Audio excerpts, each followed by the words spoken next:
Bahkan syariat-syariat di dalam Islam ini erat kaitannya dengan etika dan adab. Salah satu contoh salat.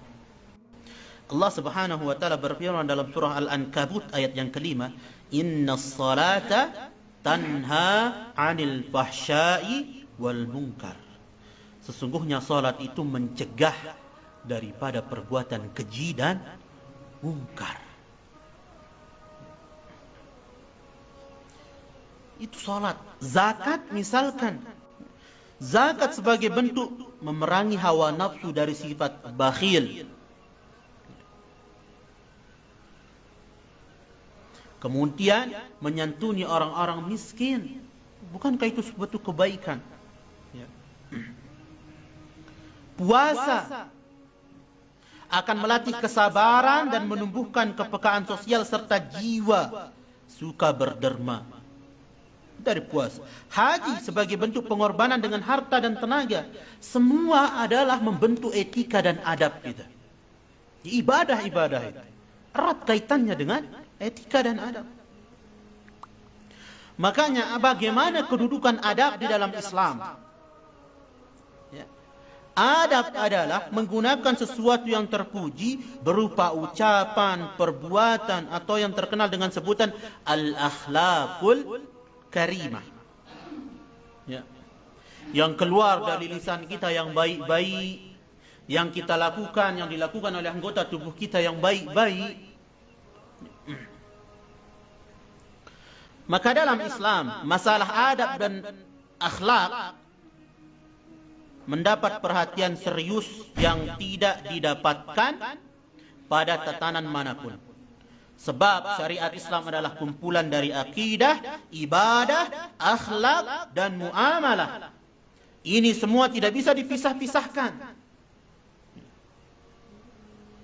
Islam tidak hanya berbicara tentang akidah. Islam tidak hanya berbicara tentang ibadah. Islam tidak hanya berbicara tentang adab dan etika. Tetapi Islam mengatur bagaimana kita hidup mulai dari bangun sampai kita tidur kembali.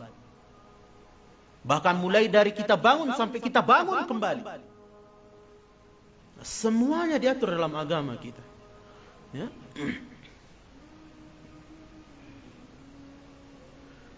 Maka tidak bisa dipisahkan antara tauhid, ya, kemudian ibadah, akhlak, dan muamalah. Tidak bisa kita pisahkan.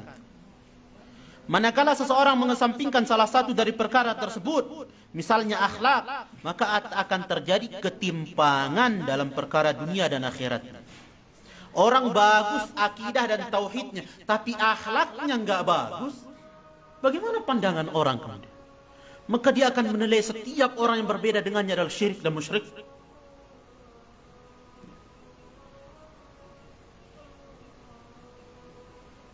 Makanya orang cerdas, orang pintar, kalau dia tidak memiliki akhlak, dia akan beringas dengan ilmunya. Tetapi orang cerdas, orang pintar, kalau dia akhlak dan adabnya bagus dan baik, dia akan bijak. Dan kebijaksanaan itu lebih penting daripada hanya sekedar kepintaran. Karena banyak orang pintar yang justru menjerumuskan orang ke dalam kemaksiatan. Tapi orang-orang yang bijak, dia jernih berpikir bagaimana melangkah untuk kebaikan di masa depan. Apalagi kalau kita kaitkan dengan agama kita yang memang betul-betul mengharapkan kebaikan, baik di dunia maupun di akhirat kita kelak. Maka para